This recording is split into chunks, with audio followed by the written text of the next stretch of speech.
Hello friends, welcome to my channel S Academy and I'm Supriti Jha present here with the subject of accountancy today. Friends आज मैं accountancy का एक आपको general entry बताऊंगी यहाँ पर, और जो कि जीएसटी से रिलेटेड है। ठीक है, तो चलते हैं सीधा, इधर उधर की बातें ना करते हुए डायरेक्ट हम आज सोल्यूशन पे पहुँचेंगे और क्या है वो मैं आपको बताना शुरू करती हूँ। ठीक है, तो सबसे पहले अब जैसे आपको दिख रहा है कि accounting entry under goods and services tax, जो कि जीएसटी के अंदर में जो भी जनरल एंट्रीज रेडी की जाएंगी वो उसके बारे में मैं आज डिस्कशन करूंगी आपसे। तो यहाँ पे दिया हुआ assuming CGST as the rate of 5% और SGST 5%। जीएसटी हमारा फिक्स्ड है और दो तीन इन्फॉर्मेशन जो इम्पोर्टेंट है सबसे है पहले कि ऑल जो ट्रांजैक्शंस हैं आर रिकॉर्डेड इन दिल्ली, मतलब सेम स्टेट में है। तो आपको IGST वाली जो सीन है वो यहाँ पर मैं नहीं बताऊंगी, सिर्फ आज हम लोग दो जीएसटी की बातें करेंगे, वो है CGST और SGST के बारे में। ठीक है, तो ये 1 2 3 4 5 ये 5 एलिट्रेशन है जो मैं आपको दिखा रही हूँ अभी।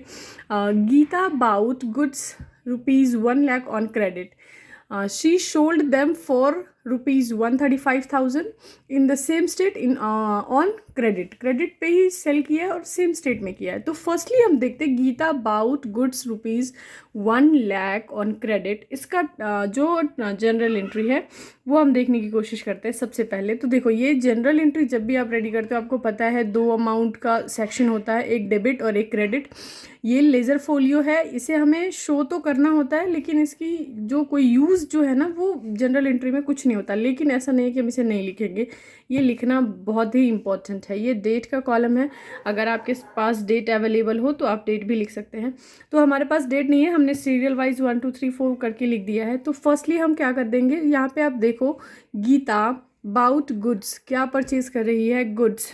ठीक है, तो क्या डेबिट अकाउंट रियल अकाउंट का रूल क्या होता है, यहाँ पे रूल को याद रखना बहुत ज़्यादा ज़रूरी है। आप जनरल एंट्री जब भी करने जाओगे तो रूल इंपॉर्टेंट है लर्न करना। तो रूल नंबर रियल अकाउंट में रूल क्या होता है, debit what comes in, credit what goes out. तो गीता बाउट गुड्स, गीता क्या परचेज कर रही है, गुड्स। तो गुड्स आ रहा है तो मेरे पास से क्या जाएगा, पैसा। ठीक है, लेकिन क्रेडिट पे खरीद रहे हैं तो हो सकता है कि अभी ना जाए पर जाएगा ना। ठीक है तो फर्स्टली देखो परचेज अकाउंट में 1 लाख रुपीज़ आ गया, परचेज अकाउंट में हमने लिख दिया। ऑफ कोर्स जब भी हम कोई सामान परचेज करते हैं तो जीएसटी जो पेड करते हैं उसको हम कहते हैं इनपुट जीएसटी। ठीक है, तो क्या कहते हैं उसको, इनपुट जीएसटी, और इनपुट CGST और इनपुट SGST जो कि 5% था। तो 1 लाख का 5% हो गया 5,000 और ये 5,000। तो हमारा जो क्रेडिटर्स को हमें देना पड़ेगा, जो अभी मैं नहीं दे रही हूँ पर देना पड़ेगा, तो वो कितना अमाउंट हो गया, 2 क्रेडिटर्स अकाउंट 1,10,000। ठीक है, ये नरेशन लिखना भी बहुत ज़रूरी है आपको हर जनरल एंट्री के बाद, ये बहुत इंपॉर्टेंट है। ज़रूरी नहीं कि सारे एल्यूट्रेशंस आपके पास अवेलेबल हो, तो ये जो भी चेक करने वाले होंगे वो ये जो नरेशन होगा ये चेक करके उनको समझ में आ जाएगा कि ये ट्रांजैक्शन किससे रिलेटेड है। तो being goods bought on credit, यहाँ पे ये 2-4 वर्ड में सारी कहानी बता दी गई है कि गुड्स को परचेज किया गया है, क्रेडिट पे अभी पेमेंट नहीं हुआ है, होगा। ठीक है, तो अभी सेकंड पे आते हैं। सेकंड क्या है, सेकंड वाला देखिए, she sold them for ₹1,35,000 in the same state on credit. Same state पे उन्होंने सेल किया है ऑन क्रेडिट पे। तो यहाँ पे क्रेडिट पे किया है, परचेज सेल कर दिया है, मतलब सामान तो चला गया है लेकिन क्या आएगा, पैसा आएगा। ठीक, तो सामान गुड्स गया, पैसा आया, तो डेटर्स के अकाउंट में हमने क्या लिख दिया है, डेटर्स के अकाउंट में सभी अमाउंट को प्लस करके भी लिखना पड़ेगा यहाँ पे।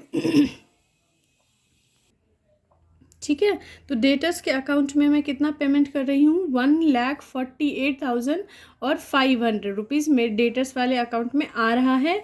और कितने का सेल हुआ है, 1,35,000 का। और ये जो है जब भी हमें GST हम जो पेड करते हैं उसको हम इनपुट GST कहते हैं, और जो हमें मिलता है हम जो कलेक्ट करते हैं उसको आउटपुट GST कहते हैं। ठीक है, ये आउटपुट GST हो गया, जो कि 5% में आप 1,35,000 का 5% निकालोगे तो 6,750 है।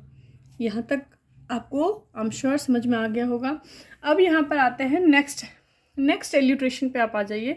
यह है थर्ड वाला, she paid for rail transport 8,000।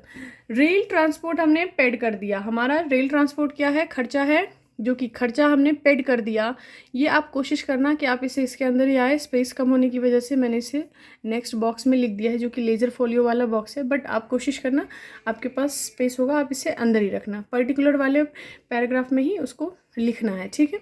तो ट्रांसपोर्ट चार्ज हमने कितना पेड किया, 8000। इस पे इनपुट जीएसटी भी पेड करना पड़ेगा 400, फिर इनपुट एसजीएसटी भी पेड करना पड़ेगा 400, क्योंकि 5% निकालना है, तो 8000 का ही 5% निकालेंगे, ठीक है। और सबको बैंक से, हमारा बैंक से कितना चला गया, 8800।